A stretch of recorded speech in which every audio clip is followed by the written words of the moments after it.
தனி மனித மாற்றம் அடைவோம். தவக்காலத்தில் நாம் தான தர்மம், இறை வேண்டல், ஒருத்தல் ஆகியவற்றை மறைவாக செயல்படுத்திட அழைக்கப்படுகின்றோம்.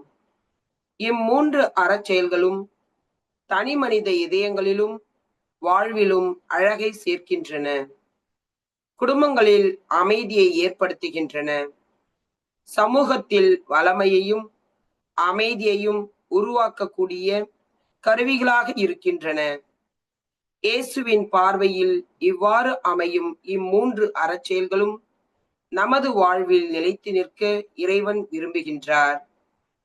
தனிமனித மாற்றமே சமூக மாற்றத்திற்கான தொடக்கம். எனவே இயேசு நம் ஒவ்வொருவரையும் இத்தவ காலத்தில் மனமாற்றம் பெற அழைக்கின்றார். மனம் திரும்புதல் என்பது மானுட உலகத்தை நோக்கி நம் கண்களை திருப்புவதாகும். இன்றைய உலகின் பல்லாயிரக்கணக்கான மக்கள் வறுமை கோட்டிற்கு கீழ் தள்ளப்பட்ட கொடிய நிலையில் சிக்கி தவிக்கின்றனர்.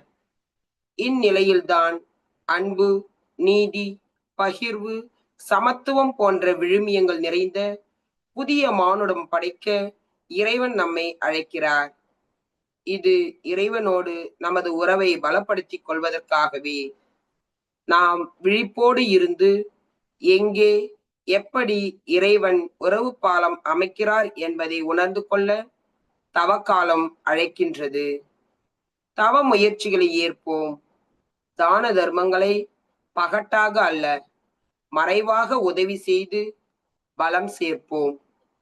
ஜெபம், தவம், தர்மம் போன்ற 3 வழிகளில் இறைமனித உறவை வளர்த்தெடுப்போம்.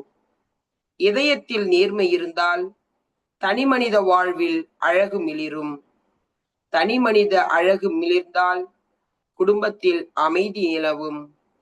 குடும்பத்தில் அமைதி நிலவினால் நாட்டில் வளமை பெருகும். நாட்டில் வளமை பெருகினால் உலகில் சமாதானம் ஊற்றெடுக்கும். சீன தத்துவியலாளர் கன்பூசியஸ் சொல்கின்றார். எனவே தனிமனித வாழ்வில் மாற்றத்தை கொண்டு வருவோம். இம்மாற்றம் நம்மையும் நமது ஏற்றத்தாழ்வு மிக்க சமூகத்தையும் மாற்றி இறையாட்சி நம்மில் நிலைபெற உதவும் என நம்புவோம். தவக்காலம் அன்பின் காலம், அருளின் காலம், தனி மனித மற்றும் சமூக மாற்றத்தின் காலம், இறையாட்சி கனவை நனவாக்க உதவும் காலம், மனிதம் புனிதம் அடையும் காலம், மனமாற்றத்திற்கான காலம், மண்ணிலே விண்ணக வாழ்வை விதைக்கும் காலம். இக்காலத்தில் பல குரல்கள் நம்மை மாற்றத்திற்கு அழைக்கின்றன. கத்தோலிக்கர்களாகிய நாம் ஒவ்வொருவரும் தூய இதயத்துடன், நேர்மையான மனத்துடன், ஒழுக்கத்தில் சிறந்து வாழ்ந்தால், செயல்பட்டால் அதுவே போதும். உலகம் வாழும், மனிதனும் வாழ்வான். நல்லதை சொல்வோம், நன்மையை செய்வோம், நல்லவர்களாக வாழ்வோம், தனி மனித மாற்றம் பெறுவோம். இறையோடு இறை அருளுக்காய் காத்திருப்போம்.